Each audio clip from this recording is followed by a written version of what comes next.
on a trouvé une serrure, de l'autre côté il y a la gravitation quantique, mais on n'a pas la clé. Il y a ces endroits dont les photons n'arrivent pas à ressortir et ce qui se passe à l'intérieur est aujourd'hui un mystère. Mais par contre, on est certain qu'ils existent. Dans notre univers, on a deux grosses théories qui nous permettent d'expliquer les choses. La gravitation, avec Einstein, disons, ou Newton, et une qui s'applique dans le très petit qu'on appelle la physique quantique. Et ben, les trous noirs réunissent les deux. C'est ces petites choses que la théorie des cornes ou la gravitation quantique à boucle essaye de trouver. On vient de franchir une étape importante dans notre compréhension des trous noirs. Cette théorie de l'ère des trous noirs de Hawking, elle a fait d'abord cette prédiction en partant de la relativité générale, et puis ensuite il a réussi avec un collègue à l'intégrer dans une théorie plus large. C'est la seule équation qu'on connaisse qui réunisse toutes les théories connues. C'est assez fort comme travaux.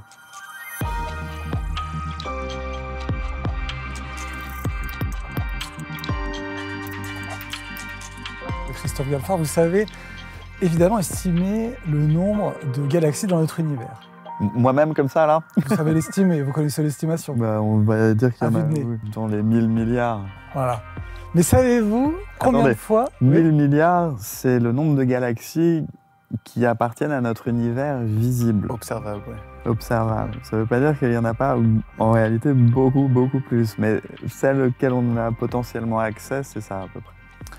Et alors, est-ce que vous savez combien de fois on vous a demandé d'expliquer ce qu'est un trou noir? Est-ce que c'est un chiffre plus élevé? Autant.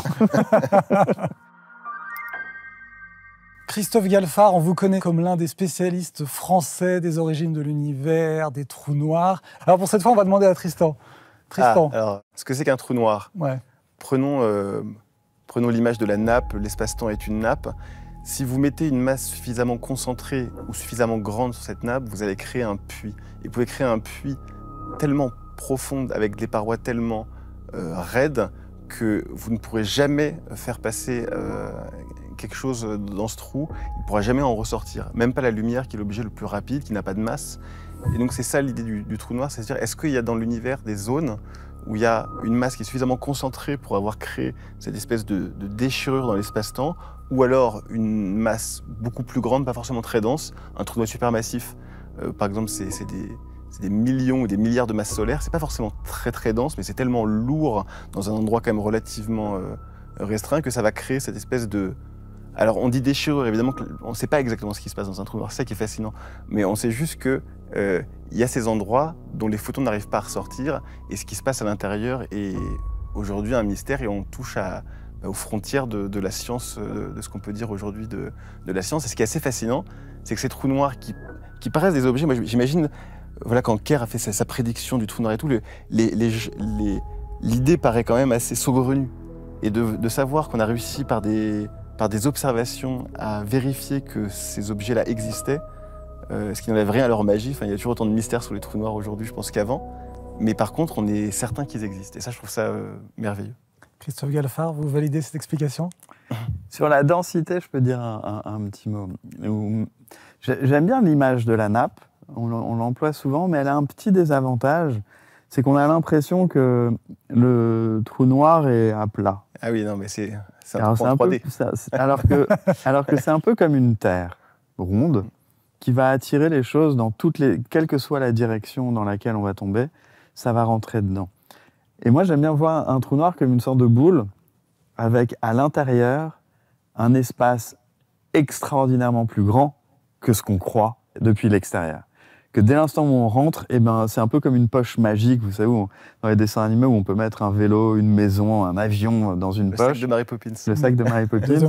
Où on peut mettre absolument tout à l'intérieur. Un trou noir, c'est un peu pareil. Sauf que contrairement au sac de Mary Poppins, on ne peut pas aller chercher les choses qu'on a mis dedans, ça ne ressort pas. Mais dans l'idée, c'est ça. C'est-à-dire qu'il y a un volume qui est extraordinairement plus grand que ce que la surface laisse penser. Et ce volume, il est créé, c'est ce que vous disiez, par une masse qui s'effondre sur elle-même et qui attire l'espace qui est autour d'elle, qui aspire l'espace et l'étire dans toutes les directions. Ce qui fait que si on est trop près, on va glisser le long de cet espace qui s'étire et être attiré par ce qu'il y a au centre. Alors la densité globale, c'est vrai que c'est pas grand-chose. Mais le point lui-même, ou la boule qui a cette matière et qui s'effondre, et qui va donner naissance au trou noir, elle peut atteindre des densités qui sont tellement extrêmes qu'on ne sait pas ce qui se passe à cet endroit-là. Le reste, loin de cette... même si on a dépassé le point de non-retour, on a une petite idée de ce qui se passe quand même. C'est vraiment le centre, on ne sait pas trop. Là. Parce qu'on est aux limites de la connaissance théorique. Et du coup, au début de la recherche théorique. Et justement, on n'a pas une petite idée? On n'a pas des pistes? Des propositions? En gros, pour faire un petit détour pour répondre, dans notre univers, on a trouvé 2 grosses théories qui nous permettent d'expliquer les choses. Il y en a une qui s'applique surtout aux très grands, pour la gravitation, avec Einstein, disons, ou Newton, et une qui s'applique dans le très petit, qu'on appelle la physique quantique. Et les deux ne marchent pas très bien ensemble. Elles marchent extraordinairement bien, chacune dans leur coin. Elles nous permettent de faire des prédictions, hein. Avant qu'on regarde, avec une précision, 14 chiffres après la virgule, et c'est ça. Quand on vérifie, on tombe sur les mêmes résultats. Donc c'est des théories à la puissance prédictive inégalée, mais chacune dans leur coin. Dès qu'on essaie de les mettre ensemble, on réalise qu'elles n'ont pas la même notion de l'espace, pas la même notion du temps, qu'il y a des choses bizarres partout, donc elles ne communiquent pas. Alors on pourrait très bien se dire, mais on s'en fiche. Il y en a une, c'est le très petit, l'autre, c'est le très grand. Gardons-les séparés. Pourquoi aller nous embêter à essayer de les réunir? Eh bien, les trous noirs réunissent les deux. Donc on sait que dans la nature, il existe des objets énormes qui deviennent tout petits, qui sont les trous noirs, ou le Big Bang lui-même. Donc on est obligé, si on veut atteindre les trous noirs, le centre, les endroits bizarres, ou le Big Bang, il va bien falloir réunir les deux. Mais ça, on ne sait pas faire. On a des pistes, qui sont les théories de... celle dont tout le monde a entendu parler, qui s'appelle la théorie des cordes, ou celle dont Carlo Rovelli parle souvent, qui est une autre façon d'unifier la gravitation et la physique quantique, qui s'appelle la gravitation quantique à boucle, qui est très jolie aussi. Et il y en a une trentaine d'autres de théories qui essaient d'unifier les deux, le très grand et le très petit, ce qu'on appelle la gravitation quantique, mais on n'en a pas encore une seule qui soit unanimement validée. Elles ont du mal à faire des prédictions. La théorie des cordes a fait des prédictions de supersymétrie de nouvelles particules qui n'ont jamais été découvertes. Donc ça, c'est problématique. La gravitation quantique à boucle tente de faire des prédictions astrophysiques justement sur les trous noirs, en prévoyant des trous blancs. Le problème, c'est que jusqu'à présent, on n'a pas observé de trous blancs. Donc, les trous blancs qui seraient la sortie des trous noirs? Apparemment, la sortie, c'est l'idée qu'un trou noir, c'est la matière qui s'effondre, et qu'en fait, quand elle atteindrait un certain niveau de compacité, où l'espace que dans cette théorie-là, l'espace est quantifié et donc est formé de quanta. Et il y a un moment où on ne peut plus vraiment comprimer la matière. Et à ce moment-là, il y aura un rebond et donc le trou noir exploserait et donc réémettrait plus ou moins. La gravitation quantique à boucle prévoit ce phénomène-là. Ça serait immédiat pour le trou noir. Le trou noir ferait poum. Sauf comme il dilate le temps, pour nous, ça prendrait des milliards d'années de l'extérieur. Et donc les calculs, les théoriciens font des calculs un peu pas ad hoc, mais quasiment. Et du coup, ils disent, voilà, pour nous, il faudrait 10, 15 milliards d'années. Et comme l'univers a 13,8 milliards d'années, on n'est pas loin. On n'est pas loin, donc peut-être qu'on pourrait trouver des trous blancs, mais peut-être que juste que la théorie n'est pas bonne aussi. Mais après, on peut rigoler de pas mal de prédictions ou de non-prédictions de ces théories-là. Mais c'est un cas classique lorsqu'on atteint les limites du savoir. C'est que pour deviner ce qui se place derrière, c'est l'imaginaire pur des chercheurs qui va aller se balader et essayer de trouver des choses à raconter et des manières de l'exprimer pour faire des prédictions. Et c'est pas simple, parce qu'on est vraiment au-delà du savoir. Donc en général, il faut inventer le langage, les mathématiques, les calculs, trouver les bonnes choses. Et que ça prenne plus de temps que prévu, c'est peut-être dommage pour les impatients, mais le chemin peut être très long. Entre Newton et Einstein, il s'est passé 180 ans, qui sont liés au fait que des planètes ne tournaient pas autour du Soleil comme Newton le prédisait. Une en particulier, Mercure. Pour l'expliquer, 1000 autres choses ont été mises en avant. Celle qui a été bonne au final, c'est celle d'Einstein, qui a pris une direction complètement différente de tous les autres. J'aime bien que vous parliez d'imagination, parce que c'est quelque chose qu'on oublie beaucoup et qui va rejoindre ce qu'on disait au début. La science, c'est beaucoup d'imagination. Moi, je me rappelle, quand j'étais petit, l'image de la Terre coupée en quartiers. On voit le noyau, le manteau, la croûte. Et le jour où j'ai réalisé qu'on n'avait pas gratté fait de trous de plus de 10 km dans la surface, mais en fait, toute cette vision-là, c'est des analyses de signaux et c'est de l'imagination, en fait. Pour arriver à ce dessin-là, c'est de l'imagination. C'est de la sismologie et donc l'étude des ondes sismiques, mais il faut quand même arriver à se faire cette représentation-là. En astronomie, c'est beaucoup le cas aussi. Il y a beaucoup, même s'il y a des très belles images qui peuvent fournir un appui, la géologie, c'est pas le cas. La théorie de l'évolution, c'est pareil. On trouve des fossiles qui sont dans un état pas possible, dans des couches sédimentaires. Il faut arriver à se dire que faire tout cet effort de travail pour reconstruire le monde des dinosaures. Aujourd'hui, on a vu Jurassic Park, donc les dinosaures, ça nous semble. Mais ils sont pas bons, les dinosaures. Ils sont pas bons. Ils ont pas les plumes, ils ont pas les bonnes couleurs, etc. Mais c'était la vision des dinosaures qu'on avait à l'époque, c'était dans les années 90. Mais au final, bon, ça change pas grand-chose. C'est comme le T-Rex, qu'on pensait qu'il était vertical, on s'est rendu compte qu'il était horizontal. Avec le temps, les choses évoluent un peu, mais il y a quand même cet effort d'imagination. Dans la théorie, le pas à franchir est encore plus grand. Parce qu'on a, au départ, strictement aucune idée. C'est au-delà de nos sens, c'est au-delà de ce à quoi on a accès en expérimentation. C'est au-delà de tout. Et du coup, c'est un peu comme si on devenait systématiquement peintre, alors qu'il faut inventer les pinceaux, la toile, et la couleur, et la gouache. La gouache, la matière pour peindre. On n'a rien. Et du coup, il y en a certains qui peignent et c'est n'importe quoi. Et il y en a soudain, de temps en temps, en accumulant toutes ces tentatives, quelqu'un qui voit émerger quelque chose et qui dit « Waouh, j'ai vu !» Et on a abouti à une nouvelle vision de notre univers et c'est assez agréable. Et là, on est dans la période où, si ça se trouve, une des théories qui existent est correcte, mais on n'arrive pas à le savoir encore. Si ça se trouve, ça va être un mélange de toutes ces théories pour les trous noirs, pour l'origine de la vie, pour le Big Bang. Cela dit, il y en a certaines qui peuvent être vérifiées en laboratoire, par exemple l'origine de la vie, probablement. Les autres, c'est plus compliqué. Alors Christophe Galfard, je rappelle, vous êtes physicien, vous êtes spécialiste notamment des trous noirs. Vous publiez La vie à portée de main, c'est chez Albin Michel. Alors on est très content de vous avoir maintenant, en ce moment, puisque Tristan, on a vécu ces derniers jours un petit bouleversement dans votre domaine de spécialité. On vient de franchir une étape importante dans notre compréhension des trous noirs. Laquelle, Tristan ? En tout cas, c'est une très belle observation expérimentale.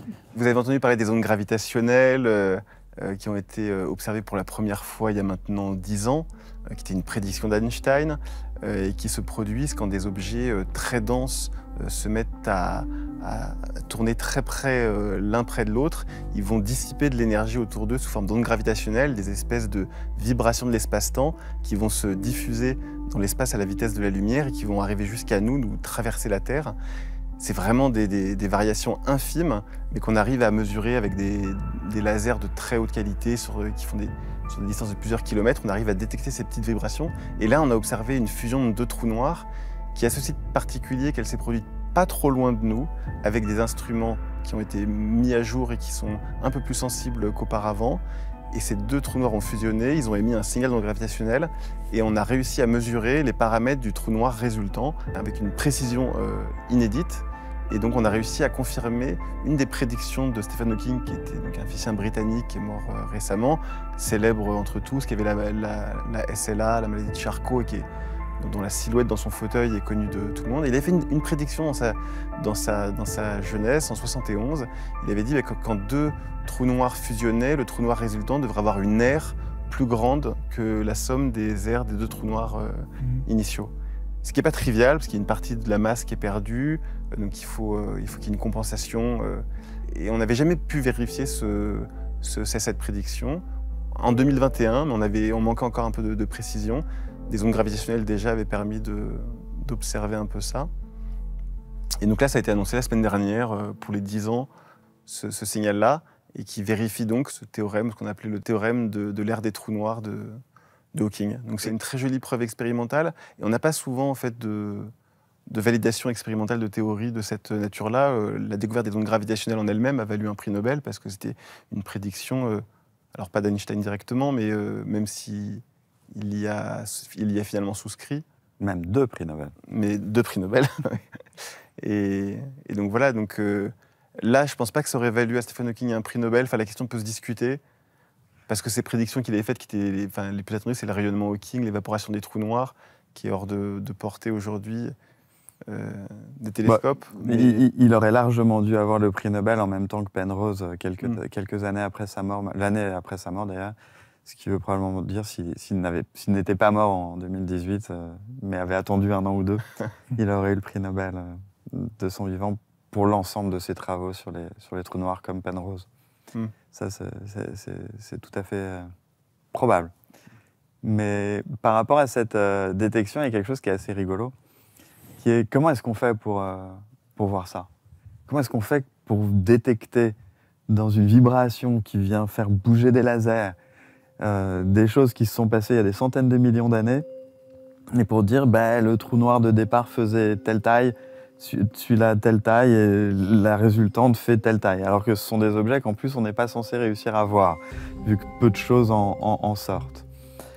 La définition des ondes gravitationnelles dont vous parlez, c'est exactement ça. C'est des objets hyper denses qui vont créer des vagues dans l'espace-temps. Bon, maintenant il se trouve que quand on perturbe un trou noir, il y a des calculs qui avaient été faits, notamment par un Français qui s'appelle Thibaut Damour, qui montre que les trous noirs vont vibrer un petit peu lorsqu'ils se rentrent dedans ou quand il se passe quelque chose.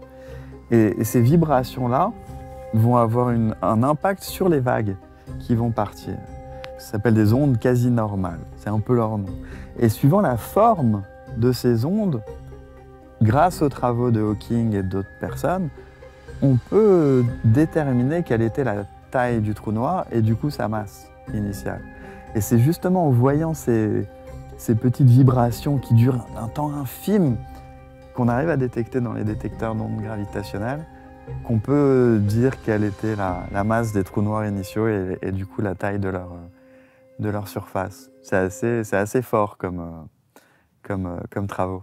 Tristan, vous m'avez aussi parlé de cette équation, mais alors là je vais vous laisser la parole parce que moi celle-ci elle me dépasse. Alors il y a un lien, c'est que cette théorie de l'ère des trous noirs de Hawking, il a fait d'abord cette prédiction en partant de la relativité générale, en faisant un certain nombre de calculs, et puis ensuite il a réussi avec un collègue à l'intégrer dans une théorie plus large, c'est-à-dire à calculer l'entropie d'un trou noir, à dire qu'elle était proportionnelle à son aire. Donc l'entropie, c'est la mesure du... Alors on dit souvent la mesure du désordre. C'est une notion qui est un peu compliquée à comprendre, même pour les physiciens. Tous les physiciens ne sont pas exactement d'accord sur la manière d'interpréter l'entropie. C'est ce qu'on voit dans le film Tenet. Ouais. Je trouve que c'est l'une des descriptions les plus claires de l'entropie, c'est de dire à quel point c'est compliqué. Et il y a une loi de la thermodynamique qui stipule que l'entropie va toujours en augmentant.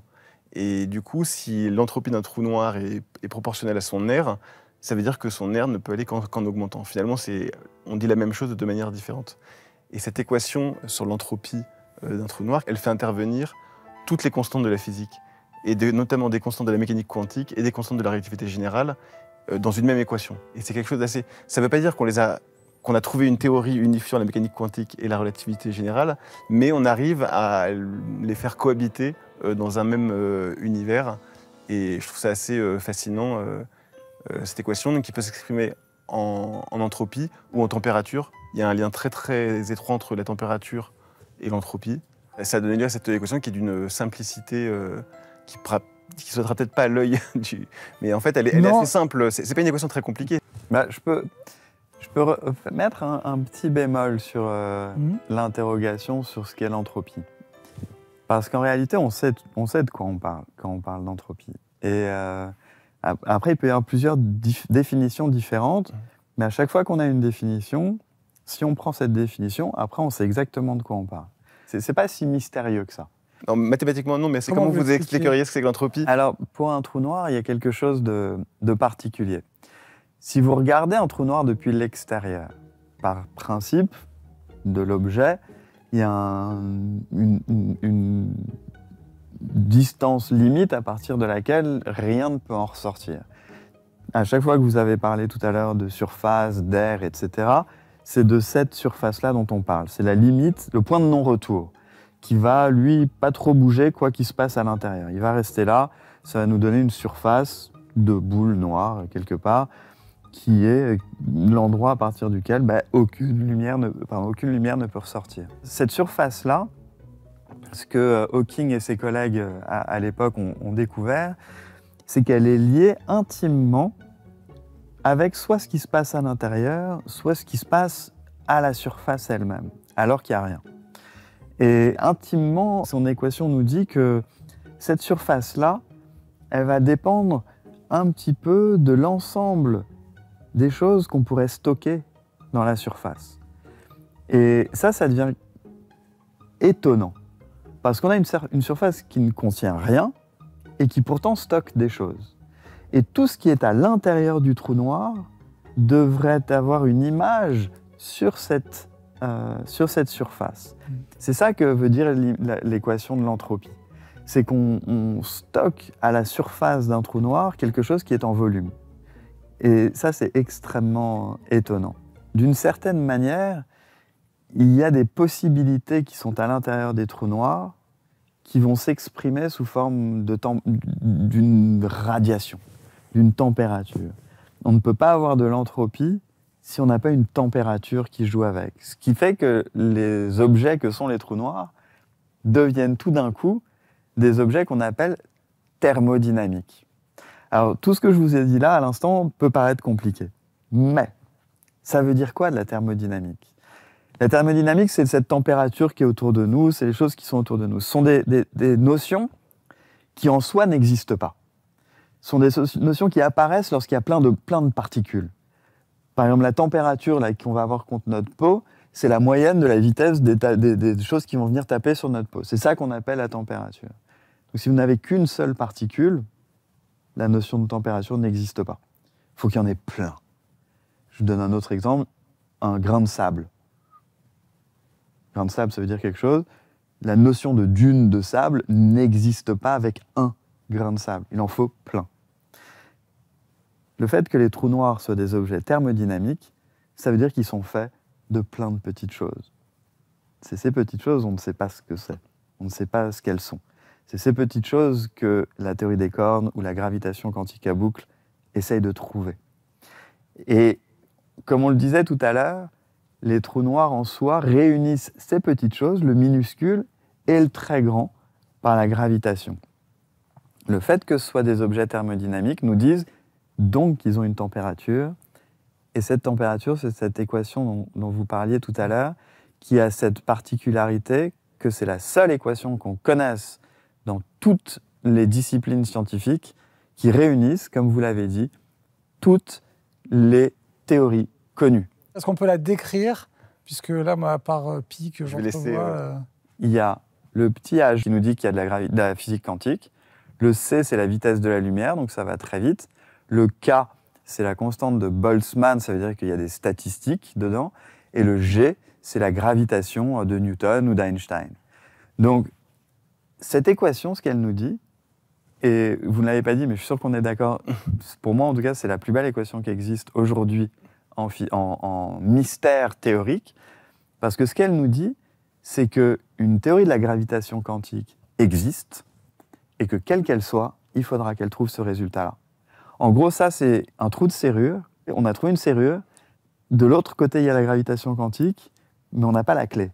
On a juste à voir au travers de la serrure qu'il y a cette équation-là, et on n'a pas la clé qui nous permettrait d'ouvrir l'intérieur d'un trou noir ou le Big Bang. Elle est aussi belle que frustrante. Oui. Cette équation. Elle est géniale. Il y a chez les trous noirs ce côté à valeur de monde, à valeur d'univers. Est-ce qu'un jour, on peut imaginer un univers entièrement englouti dans un trou noir géant, ultra massif, qui absorberait tout l'univers? Est-ce que ça fait partie des théories possibles pour la fin de notre univers? Alors, ce que dit cette équation, dont on a parlé, là, la température des trous noirs, l'entropie, etc., elle dit que les trous noirs ne sont pas éternels, qu'ils réémettent sous forme de radiation ou peut-être d'autres choses, ça on ne sait pas trop, ce qui est tombé à l'intérieur. Donc le temps qu'un trou noir gigantesque englobe tout, de toute façon, il réémettrait des choses, donc il ne peut pas tout engloutir. On ne peut pas avoir une réalité globale entière engloutie par un trou noir. Une partie de la réalité, oui, mais comme le dit cette équation, ça finira toujours par ressortir. Merci Christophe Galfard. Je rappelle la sortie de votre livre « La vie à portée de main ». Et puis également, le précédent, c'était « L'univers à portée de main », où vous parlez notamment de la question des trous noirs. Merci beaucoup Tristan Ray, journaliste scientifique au Figaro. À très vite pour un prochain numéro de Planétarium. On n'a pas envie de bouger, on est pas mal, hein. On est pas mal, hein. On est pas mal.